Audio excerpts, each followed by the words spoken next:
right, take the humble path, and you will help others. If you're wrong, take the humble path, and you will help yourself. I honestly collected that quote so long ago, I don't remember where I got it from anymore. I suppose Google might be my friend and help me track it down again, but I wanted to share it today because our gospel lesson really revolves around an important piece of our spiritual journey that's terribly misunderstood. But before I dive into those weeds, let me talk about Joel a little bit. Joel's one of the prophets in the Old Testament that we don't know a whole lot about. The really famous ones, like Elijah, are talked about in several of the Old Testament books, and so we get all those different perspectives on the person as well as the prophet. Joel, we only know about from the book of Joel, but there are some interesting things that we can tease out about the prophet. He probably lived through the catastrophe of some kind of very serious locust plague, because he includes some very clear details about that, and we get some reference in today's lesson. He knows a lot about temple ritual and temple ceremony. So he probably lived after the Babylonian exile, after the restoration and the rebuilding of the temple. And scholars tried to pin him down as no earlier than 515 years before the time of Jesus. In the grand scheme of things, he's a relative contemporary in the era that moved into Jesus' time. Here he's talking about how God is going to restore Israel, wipe away their past sufferings, the wrongs done to them, get rid of the locusts, bring rain, new crops, new flocks, restore the well-being of the people.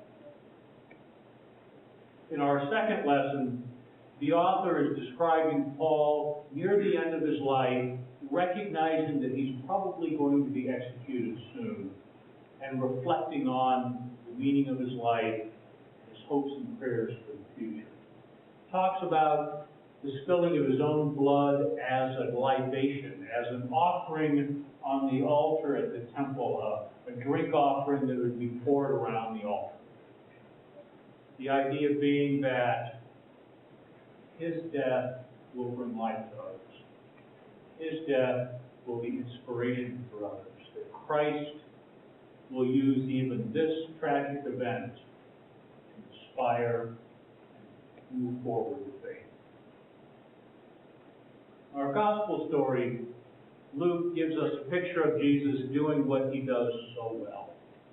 Taking a moment and throwing a poignant parable into the middle of it, surprising everybody.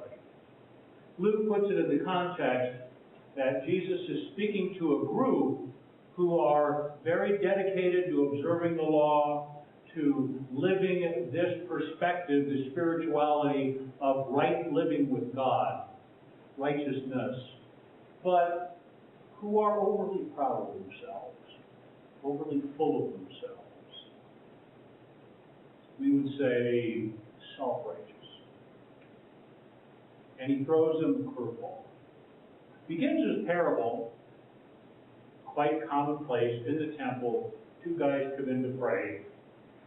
One, a Pharisee, a teacher of the dominant spirituality of the day, that through the observance of 649 some odd regulations in Torah, God and the people have a right relationship.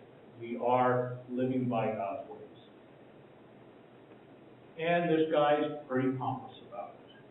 Thank you, God, I'm not like them.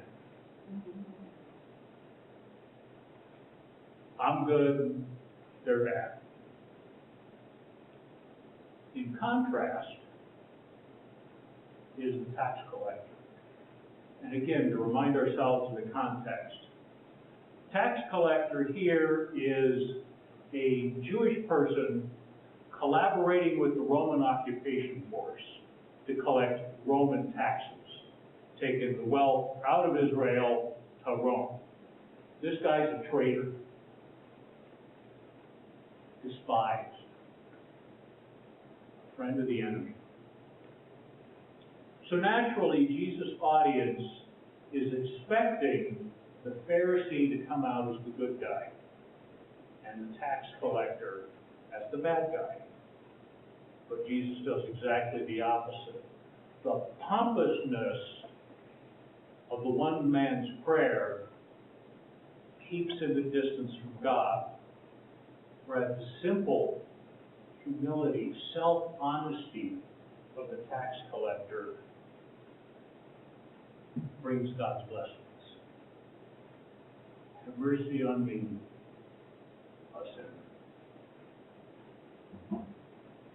In terms of classic Christian spirituality, that classical vocabulary, we talk about our attitudes and our mindset and as whether or not we open or close ourselves to God's grace.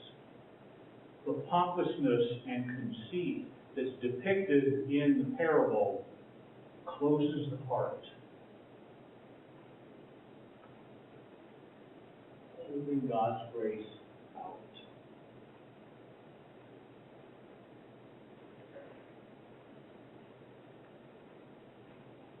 I've said many times, God never shoves God's self down our throats. We've got to open the door. We've got to say yes. We've got to say commit. We've got to say, I want you. God offers.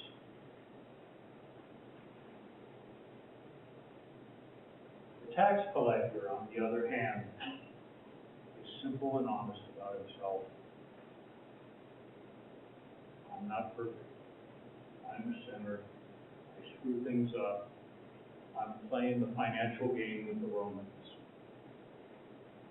Have mercy on me. In classical terms, Christian humility is about self-honesty, not self-abuse, not, oh, wretch that I am. Self-honesty. We all have room to grow.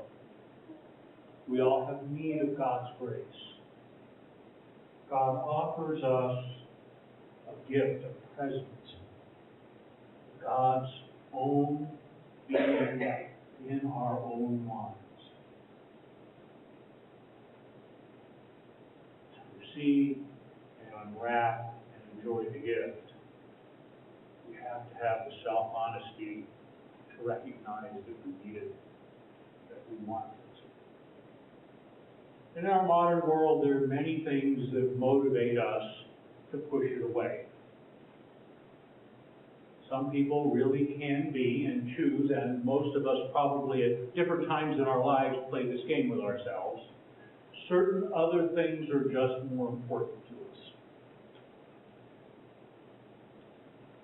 Sometimes, and we've met people like this, we just get so conceited in our own right that we don't have any time for God. Sometimes we get so worried and scared and stressed that we forget God. Today's another invitation to that deeper self-honesty that says, yes, I do need you. Yes, I do want you. I need your help. I need your strength. I need your purification. I need you to empower me to live a good life. And God's response to that simple honesty is the generous gift of God's own self in our lives. My brothers and sisters, when we're right, let's take the humble path and do good for others. And when we're wrong, take the humble path and do good for ourselves.